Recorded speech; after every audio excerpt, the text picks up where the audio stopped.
मनुष्य द्वारा बनाए गए शास्त्र नियम हमें अच्छा क्या है और बुरा क्या है ये बतलाते हैं। इसलिए शास्त्रों का अनुसरण करना चाहिए। ये विचार पिछले अध्याय में आ गया। परंतु जिनको शास्त्र क्या है इसका ज्ञान नहीं है, श्रद्धा तो भरपूर है, उनको हम क्या समझें? क्या वे सात्विक है, राजस है या तामस है? अर्जुन का ये प्रश्न 17वें अध्याय के आरंभ में ही आया है। भगवान श्री कृष्ण ने कहा कि श्रद्धा सात्विक, राजस और तामस ऐसे 3 प्रकार की होती है और वह व्यक्ति मात्र की प्रकृति धर्म जैसी होती है। इन 3 श्रद्धाओं से पूर्ण लोगों के स्वभाव, कार्य, आहार, देवादि संबंध में ज्ञान विभिन्न होता है। जैसे सात्विक वृत्ति वाले व्यक्ति की रुचि उत्पन्न करने वाले विषय होंगे अच्छा जीवन, सात्विक वृत्ति बल, आरोग्य, सुख, प्रीति वृद्धि करने वाले और मन को लुभाने वाले। राजस वृत्ति वाले व्यक्ति जिसमें रुचि रखते हैं वो पदार्थ आम्ल, क्षार, रुक्ष, दाह करने वाले, शरीर में अग्नि की वृद्धि करने वाले, दुख, रोग और शोक उत्पन्न करने वाले होते हैं। और तामस वृत्ति वाले आदमी को जो पदार्थ भाते हैं वो अन्न नीरस, अपवित्र, उच्छिष्ट, सड़ा हुआ, दुर्गंध युक्त होता है। इन तीनों वृत्ति वाले लोगों के यज्ञ भी विभिन्न होते हैं।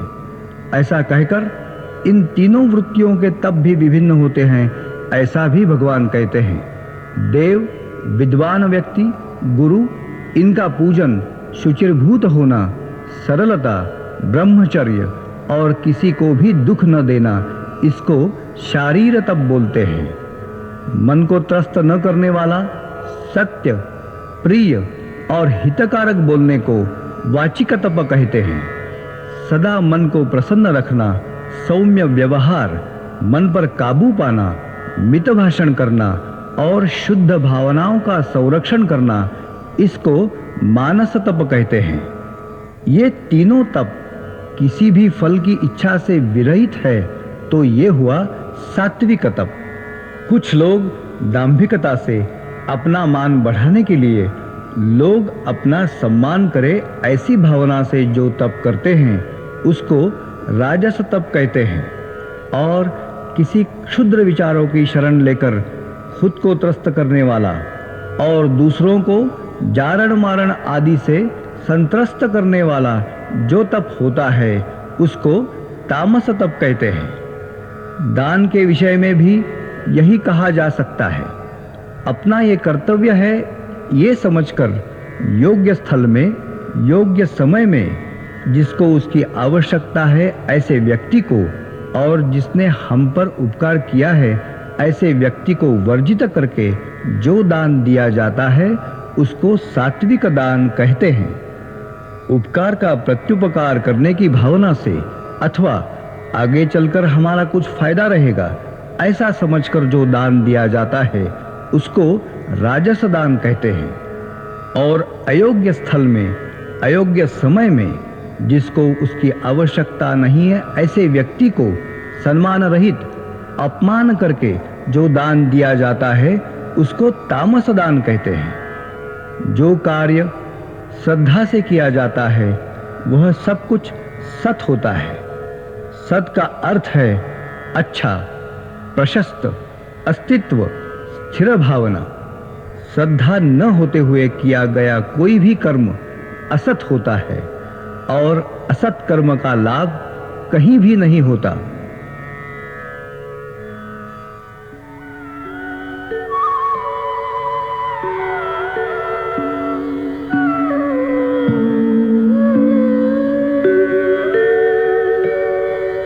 अर्जुन उवाच ये शास्त्रविधिम् उत्सृज्य यजन्ते श्रद्धयान्विताः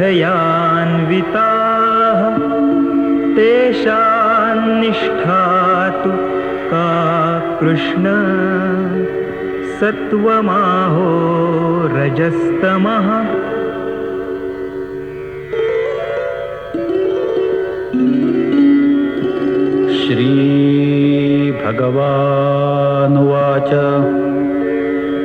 त्रिविधा भवति श्रद्धा देहिनां सा स्वभावजा सात्विकी राजसी चैव तामसी चेति तां शृणु सत्त्वानुरूपा सर्वस्य श्रद्धा भवति भारत श्रद्धामयोऽयं पुरुषः यो यच्छ्रद्धः स एव सः यजन्ते सात्विका देवान् यक्षरक्षांसि राजसाः प्रेतान् भूतगणांश्चान्ये यजन्ते तामसा जनाः अशास्त्रविहितं घोरं तप्यन्ते ये तपोजनाः दम्भाहङ्कारसंयुक्ताः कामरागबलान्विताः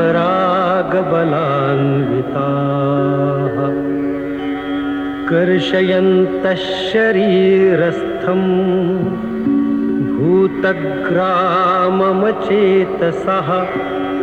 माञ्चैवान्तः शरीरस्थं तान् विद्यासुरनिश्चयान्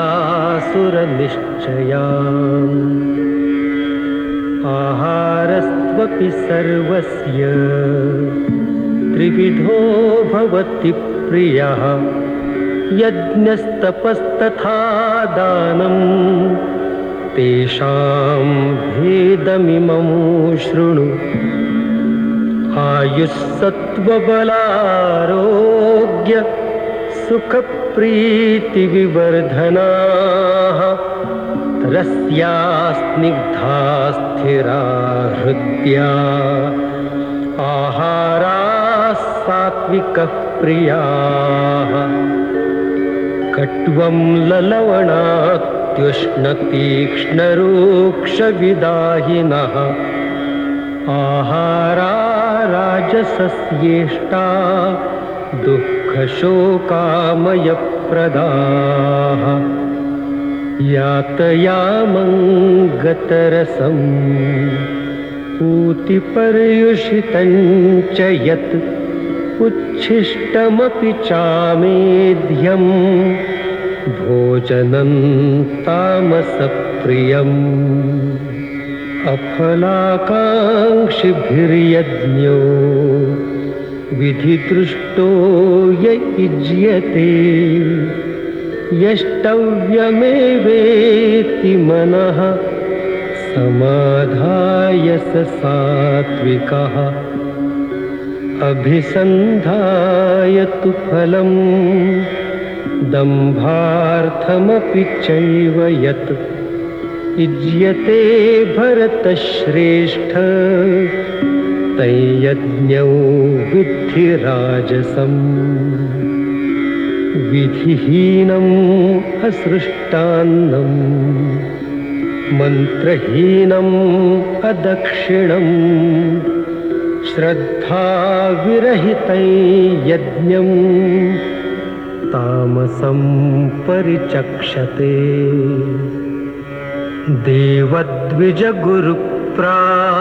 देवद्विजगुरुप्राज्ञपूजनं शौचमार्जवम् ब्रह्मचर्यम् अहिंसा च शारीरं तप उच्यते अनुद्वेगकरं वाक्यं सत्यं प्रियहितं च यत् स्वाध्यायाभ्यसनं चैव वाङ्मयं तप उच्यते मनः प्रसादः सौम्यत्वं मौनम् आत्मविनिग्रहः भावसंशुद्धिरित्येतत् तपोमानसमुच्यते श्रद्धया परया तप्तं तपस्तत्त्रिविधं नरैः अफलाकाङ्क्षिभिर्युक्तैः सात्विकं परिचक्षते सत्कारमानपूजार्थं तपोदम्भेन चैव यत् क्रियते तदिह प्रोक्तं राजसञ्चलमध्रुवम् मूढग्राहेणात्मनो यत् पीडया क्रियते तपः परस्योत्सादनार्थं वा तत्तामसमुदाहृतम् दातव्यमिति यद्दानं दीयते नुपकारिणे देशे काले च पात्रे च तद्दानौ सात्विकौ स्मृतम् यत्तु प्रत्युपकारार्थं फलम् उद्दिश्य वा पुनः दीयते च परिक्लिष्टम् तद्दानौ राजसंस्मृतम् अदेशकाले यद्दानम् अपात्रेभ्यश्च दीयते असत्कृतम् अवज्ञातं तत्तामसमुदाहृतम् ॐ तत्सदिति निर्देशो ब्रह्मणस्त्रिविधः स्मृतः ब्राह्मणास्तेन वेदाश्च यज्ञाश्च विहिताः पुरा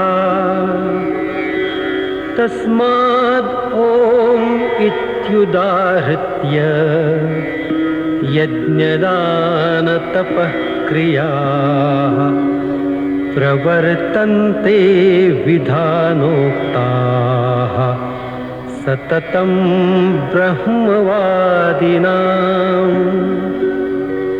तदित्यनभिसन्धाय फलैर्यज्ञतपः क्रियाः दानक्रियाश्च विविधाः क्रियन्ते मोक्षकाङ्क्षिभिः सद्भावे साधुभावे च सदित्येतत् प्रयुज्यते प्रशस्ते कर्मणि तथा सच्छब्दः पार्थ युज्यते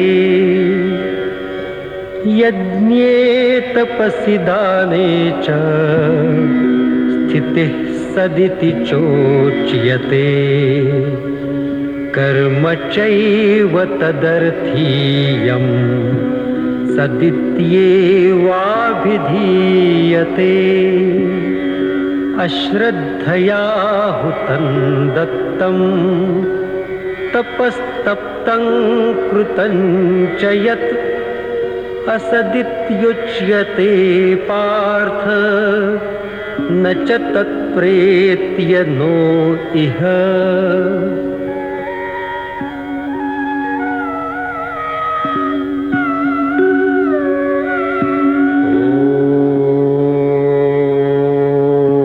तत्सदिति श्रीमद्भगवद्गीतासु उपनिषत्सु ब्रह्मविद्यायां योगशास्त्रे श्रीकृष्णार्जुनसंवादे श्रद्धात्रयविभागयोगो नाम सप्तदशोऽध्यायः।